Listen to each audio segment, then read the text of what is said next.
Welcome to the September episode of Hey Virginia. Thousands of school kids are going back to school this time of year throughout the Shenandoah Valley, but the summer fun doesn't stop. On this episode, we take a trip to the Virginia Horse Center. We also visit the Luray Zoo, and we learn more about Nerdy Dog's Pet Shop and Rescue Center. All this, plus much more, on Hey Virginia.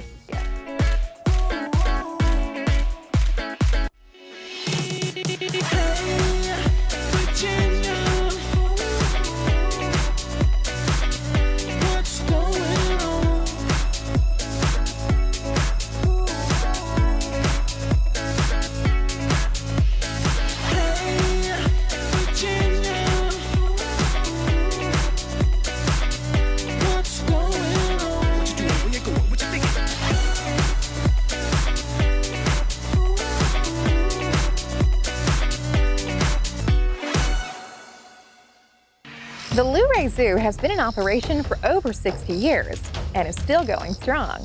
Let's take an in-depth look at this awesome animal rescue center. We're here today at the Luray Zoo in Page County, Virginia. Known to some tourists, some world travelers, and even some locals as a hidden gem, though it's very accessible from Highway 211 in Page County.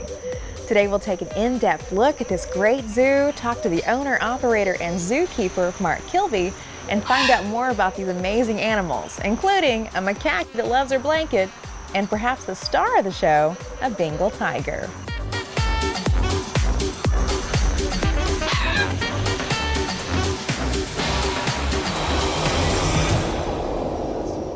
All right, get up in the morning, get the animal food prepared, take it out to the different animals that get fed in the morning, clean out their enclosure. It's a routine, and you got to keep it the same every day. If you change it any little bit, they don't like it.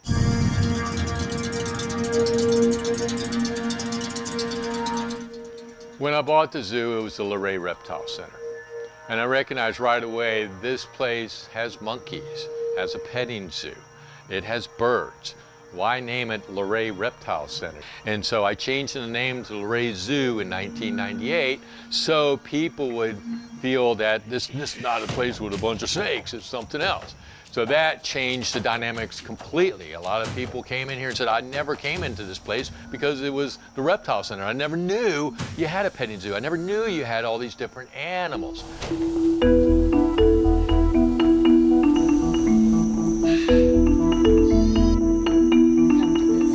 I have people that come from New Zealand every year to visit the zoo. People that come from England, from France, because once they come here, they really love this place. It's a little, small, quaint zoo that a lot of people fall in love with.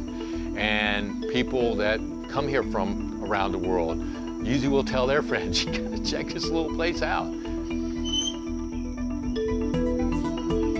Kiki. Kitty.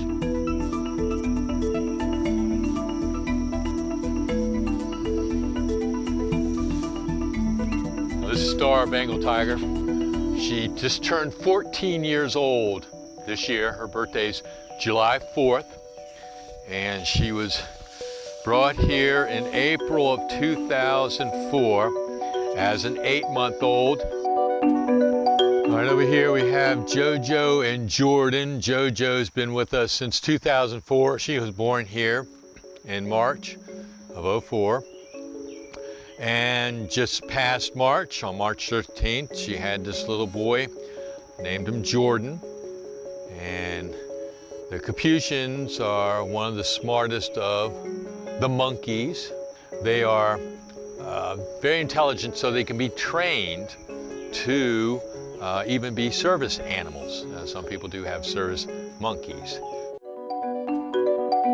It's unfortunate a lot of people think that zoos are bad.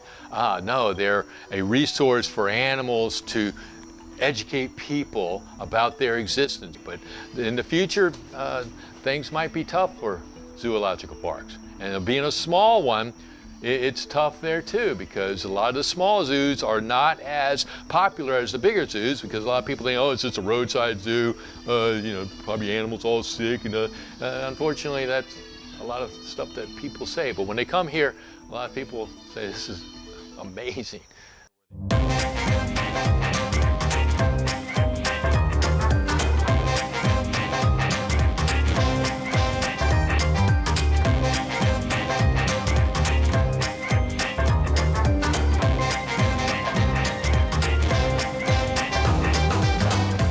Change some minds and maybe make people think that this is a good thing, having animals, so they can educate the public about the plight of the lemurs in the wild, the plight of the Andean condor in the wild, since they saw one and think, wow, maybe we should do something to try to preserve them.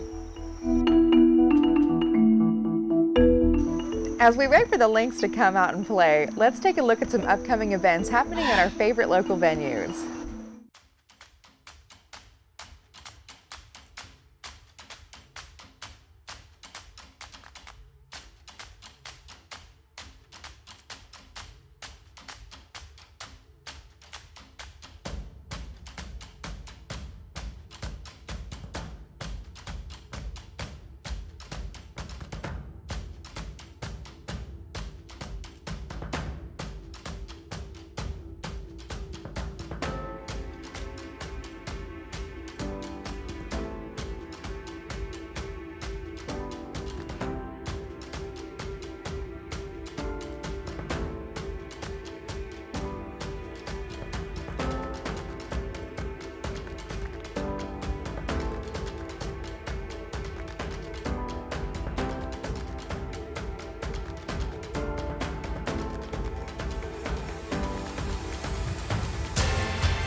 Join WVPT Public Media throughout the month of September for special Vietnam remembrance events taking place in Charlottesville to commemorate the world premiere of the Ken Burns documentary series, The Vietnam War.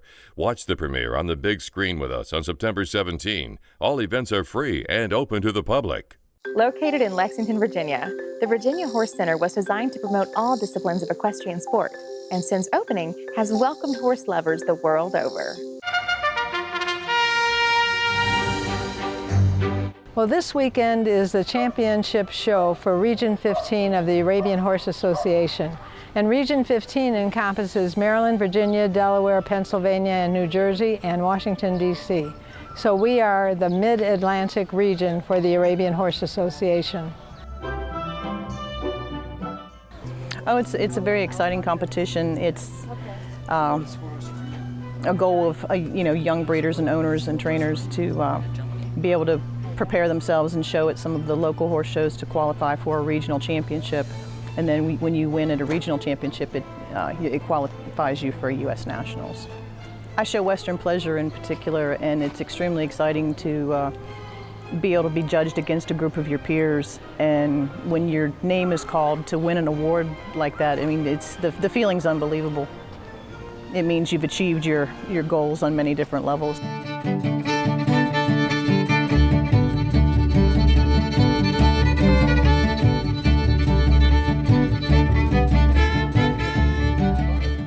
This is one of the grandest equine facilities in the state, certainly in this part of the country. The Virginia Horse Center was actually authorized by the state in 1985, and the first horse show took place a couple of years later. I'm very fond of this facility for a special reason. I came to the facility to watch my first Arabian horse show in 1990 and ended up buying, my friend and I who were here together, we ended up buying our first Arabian horse through this show in 1990. I think years ago it was really, the horses and the riding horses was really promoted by the lifestyle that we had at that time. And think of all the Western movies we saw as kids and growing up wanting to be a cowboy or a cowgirl or riding horses. That was just so much part of our watching TV, for example. And the Arabian is particularly attractive because it's a very person-oriented horse. If you see a field of horses and they're Arabians, you walk to the fence, they look up, they see you, and they come to say hello. Many of the other breeds, you see a herd of horses in the field, they look up, they see you at the fence, and they keep on grazing. The Arabian is just very person-oriented, and it's a very smart horse, very intelligent horse. I moved to North Carolina 21 years ago, and I've been coming for 21 years. So it's kind of our staple, one of our staple shows. All of our owners love the Shenandoah Valley, and so they all look forward to come up here, spend the week in Lexington, Virginia. A lot of them like those restaurants, and of course it's great competition as well, always. You know, but if when you compete, you have to be ready to compete. If you want to win, you have to be 100% ready. Because it is that level here. But mainly, I think that a lot of the owners just enjoy coming up here every year, and they kind of choose this as one of the shows. I've always loved agriculture, and so equine is just something that I always loved. Arabians were our breed in our area, so I got hooked on them, and that's all we do. We do the Arabian horse only. We train the Arabian horse only. And so it's a real lifestyle. It just becomes a pure passion and love for a lot of people that are involved in it. It basically takes an entire year to plan and execute this show for the week. So as soon as we're done on Sunday, it'll be full planning mode for next year. Come visit the horse show, talk to any of these trainers and owners. A lot of them have their own riding programs, training programs. Come see the horses. The Arabian Horse Association has what they call a tail program.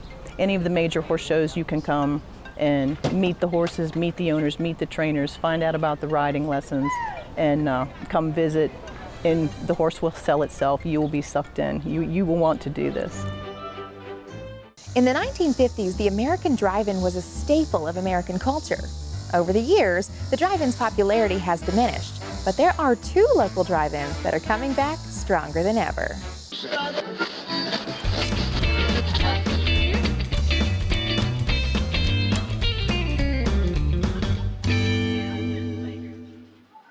So the drive-in opened August 6, 1950. It was originally the Lee Drive-In. 1957, Siebert and Effie Hall bought the drive-in, renamed it to what it's currently called, Hull's Drive-In. They ran it until 1997.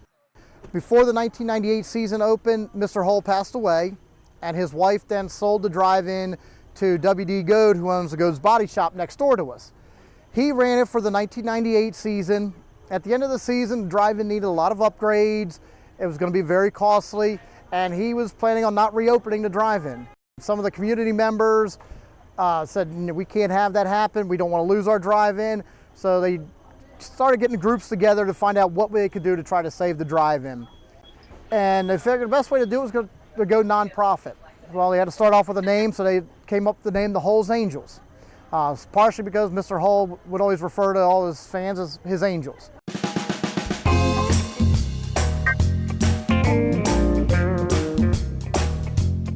But this is our baby. This is our digital projector. This is what does all the magic and puts the picture up on the screen. Down here, this is our server. Our movies actually come in, instead of the big reels that they used to come in on a hard drive now. This is the Jungle Book. So a whole movie is on there, and it's actually got a couple different versions of the movie. So it's got our open caption, the closed captioning, any of the trailers that it wants. And what we do is we download it into this. This is our server. And once it's in the server, we'll build a playlist, and the playlist will go from there up into the projector, and the projector will decode it, because it all basically comes encoded. So it's like if you took that home and plugged it into your computer, you wouldn't get anything. You have to have a digital key to unlock it. That's all goes into the projector, so that once it's ready to go, we just turn it on and it puts the picture up on the screen. In 2000, they reopened the drive-in for a first full season as the first non-profit community-owned drive-in in the nation. For the last 16 years, the drive-in's been operating as a non-profit. We've done a lot of work to keep the drive-in going and keep it going and making plans to keep going for hopefully another 66 years.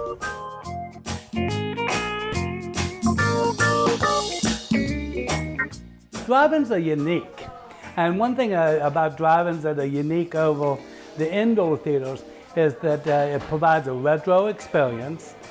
In the valley, you've got the Halls drive-in and you've got the family drive-in that both use speakers. Here we go, there's a new one now. These just came in this year that he bought the mold.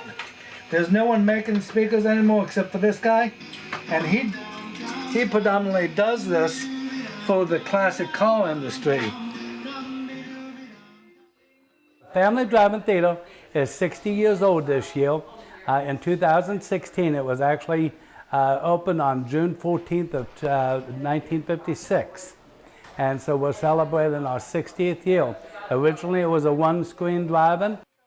All movie theaters had to switch from analog, which is the 35mm film, to digital.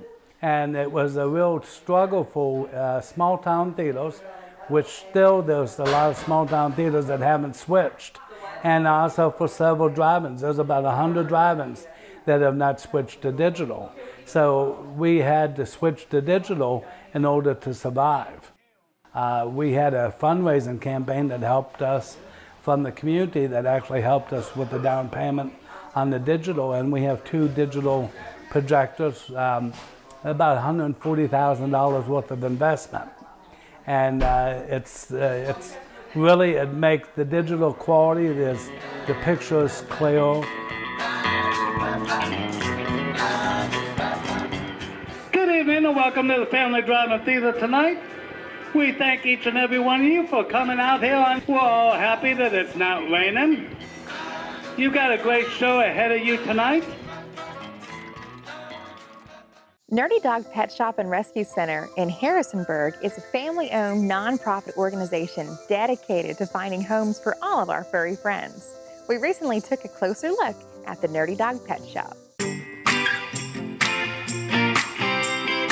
We have had Nerdy Dogs for 2 years now in Harrisonburg. Nerdy dogs are kind of like the outcast dogs of everyone else, so we just kind of went with the name Nerdy Dogs for them all. It's my mother and I's operation, and we wanted to do some kind of a rescue around Harrisonburg that wasn't the same as most of them, so we have the whole pet store, and then all of our dogs and cats are all rescues from local shelters.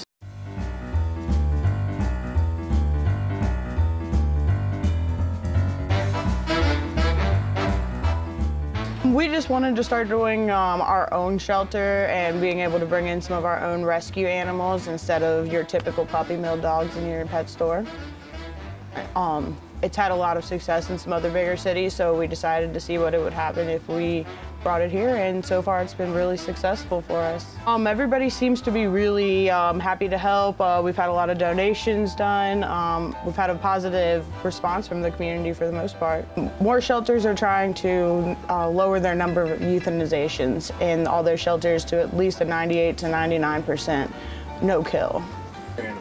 We go to high-kill shelters up and down the East Coast, typically ones that have a 10-day euthanization hold on them. So they'll do only 10 days on them, and then they will euthanize them, and so we typically try and get any shelters that are doing those kind of high kills. The Harrisonburg SPCA was one of our first places that we tried to work with, but they would not allow us to take any of their animals as for our rescue, so we had to look other places. We don't do any euthanizations whatsoever here towards any of our dogs, and we've had about 300 adoptions already. The few dogs that we can hold, we only do about anywhere from 8 to 10 dogs at a time. We just don't have room for more than that, and they're typically small to medium dogs. But our adoptions are definitely going up every week. More and more dogs are being adopted from us every week. My mother, me, my brother comes over here and helps us walk dogs and clean cages sometimes. So my grandparents come over here and I wouldn't say they help walk so much as play around with the animals, but yeah, the whole family pretty much helps in on it. We also do a full pet store though, so if people aren't looking to adopt right now, the money that they spend in the store to buy the products for their own dog does go back around to the rescue as well. So even if they're not looking to adopt, they can just come in and buy their food or toys and things, and it'll all go back into the rescue as far as helping with the vet bills and getting more dogs adopted and things. We are a nonprofit organization.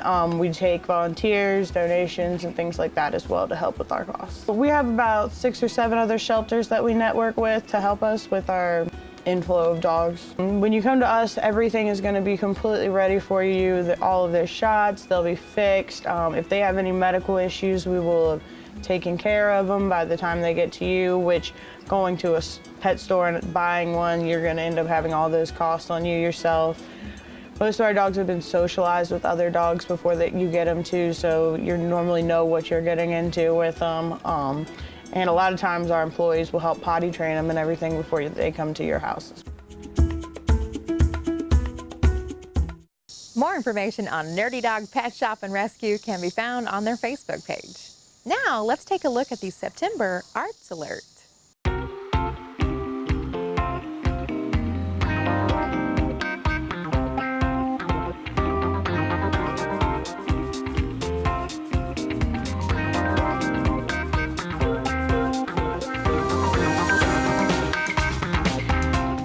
As you can see, the Shenandoah Valley still has lots to offer and fun things to do.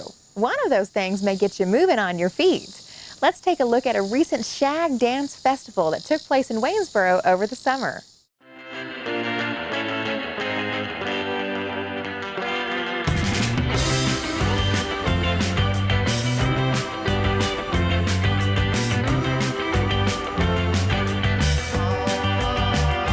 Same thing, except instead of doing a trap hold, we're going to do a cross kick.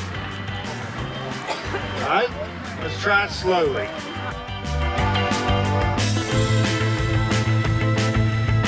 Well, the Shag Dance came from the Carolinas, and it's an adaptation of mainly like the Big Apple, the Lindy's, and the East Coast swing. It's really popular from the beaches, and beach music is a perfect tempo for it. A lot of the beach music is just fantastic Shag Dance music.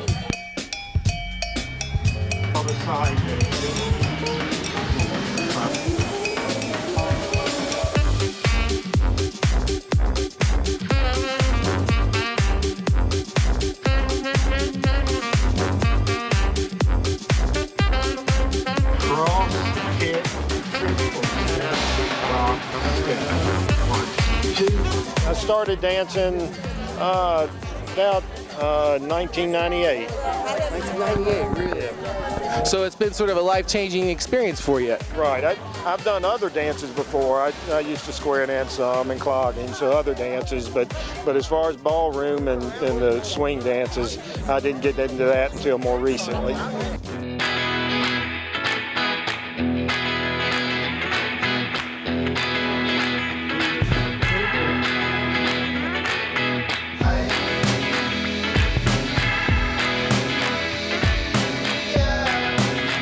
We heard about this event. We were at the Wayne Theater last night, bought the tickets, and just decided to cut a rug. You guys seem like you've been dancing together a long time. How long has it been? Wow. 40 years, I guess? Yeah. 40 years. Music's amazing. We don't have anything like this in Pittsburgh, Pennsylvania. No, and the walk along the river, the Greenway was beautiful. We've had a lovely time here in Virginia. Waynesboro is a wonderful town. You should live here.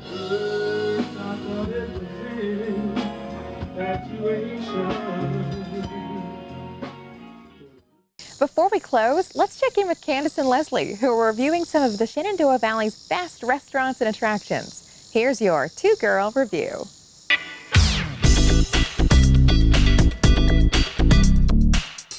Welcome to the first episode of the Two Girl Review, where we tell you what we like. I'm Candace and Leslie's behind the camera, and today we're going to Jack Brown's in downtown Harrisonburg. Leslie, are you ready? I'm ready. Let's go.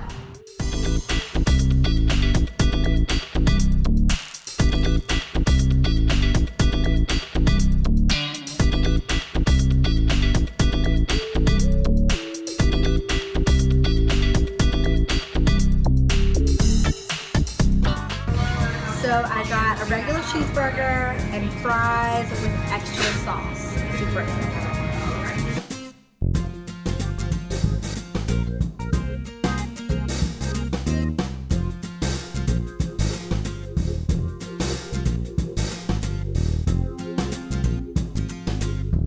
So we just got done eating at Jack Brown's. It was amazing. Definitely gonna come back. Downtown Harrisonburg.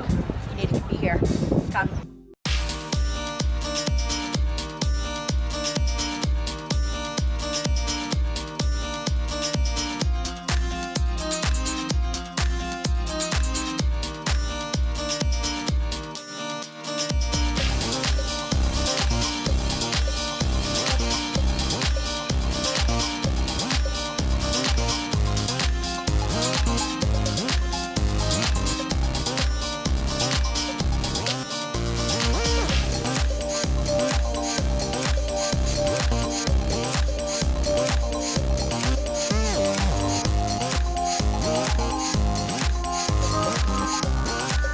Coming to a close of another episode of Hey Virginia. If you enjoy what we do here at WVPT, don't forget to go to our Facebook page and don't be shy with the like button. As always, you can make a contribution to your local public media station at WVPT.net. Thanks so much for tuning in and join us next month on another great episode of Hey Virginia.